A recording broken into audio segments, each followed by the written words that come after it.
Anybody who's ever glanced at the comments section of an online article or a video knows the internet can be a dark and venomous place, but the people you're about to meet generated shocking blowback and had their lives dramatically altered as a result of just one tweet. Here's my Nightline co-anchor, Juju Chang. Nicole Crowther says she never saw it coming. One single action changed her life forever. I was receiving death threats. And the cause of all this hatred? A single tweet. It's the well-documented dark side of the web, the new normal for 20-somethings, as featured in the SyFy series The Internet Ruined My Life. Everybody wants to be internet famous. Thousands of people are telling you, you don't deserve to live. For 26-year-old Nicole, her nightmare came wrapped up in her biggest dream as an extra on her favorite show, Glee. I was a self-proclaimed Gleek. I was obsessed with the show. The episode that I was actually in was episode 7. As he's leaving, you'll be able to see me. I'm wearing the creamy cardigan, long cardigan and jeans, just running down the hallway. Right there. And that was it, less than half a second. Like many self-proclaimed Glee addicts, Nicole often took to Twitter to speculate, mostly rumors, about the show. You know, I'd put some hypotheticals up on tweets. But one rumor she says she heard from fellow Glee extras turned out to be all too true. Nicole sent out a tweet that wouldn't even make sense to most people. K is PQ and KA is PK. You tell anyone else what happened?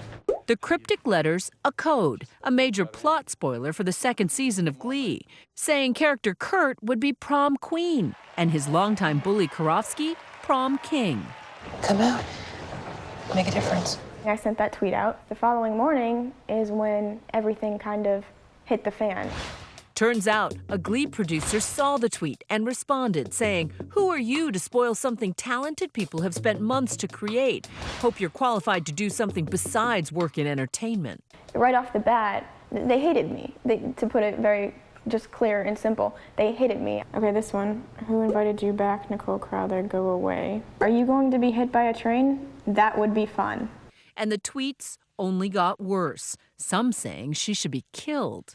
How serious are these online threats? These are very serious. There is no difference between someone being threatened with physical violence, emotional violence, or death threats on a face-to-face basis than online. As for her budding career in film, Nicole says she was blacklisted from working as an extra. I got dropped from my background agency. They no longer wanted to work with me. 5 years later, she now works with her family's roofing business in sunny Florida, doing, of all things, social media. More than 4,000 miles away, Lee Van Bryan's tweets are picked up by a slightly different audience. In 2012, the Irish-born British bartender and a close friend boarded a flight from London for their very first visit to America, a lavish vacation in Los Angeles. Weeks before, he tweeted out his excitement to his roughly 1,000 followers. The first tweet I sent, which was to my friend Melissa, was, "Are you free this week for a gossip/prep before I go destroy America?" And I ended it with a kiss. The key word, destroy. Basically, in England, destroy means to party, to have a great time. So there was no malice behind it.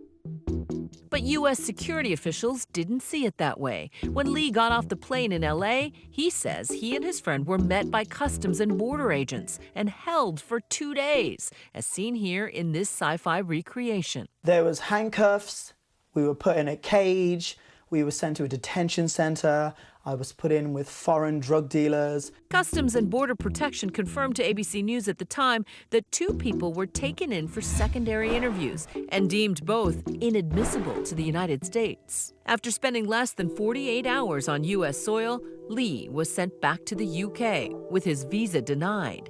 The only way we were able to speak to him? Through Skype. What's your social media profile like? I mean, how seriously do you take it? My social media profile is very just dry, sarcastic British humor. I mostly only really interact with my friends or family members. And as for the idea that he could actually destroy America?